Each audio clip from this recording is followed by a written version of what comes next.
to add text to video in Reelshot. Adding text into videos in Reelshot is a great way to add context, captions, or a creative flair.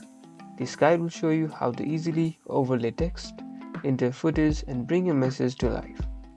In your open Reelshot project, find the text icon in the editing toolbar, usually at the bottom of the screen. It often looks like a T or a AA button. Tap on this to access the text options. Since the text option is only available in a Pro version, we cannot access it right now. So tap the Add Text to insert a new text box into the video preview. A default box will appear. Tap on it to open the keyboard and type the desired message into the text field.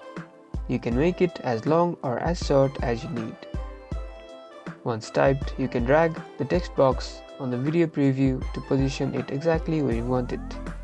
On the timeline, your text will appear as a separate layer.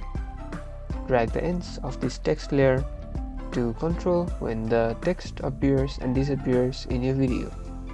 Now your message is clear and perfectly timed. You've successfully added text to video in Reelshot. Enhance your storytelling. Like and subscribe for more Reelshot creative tips.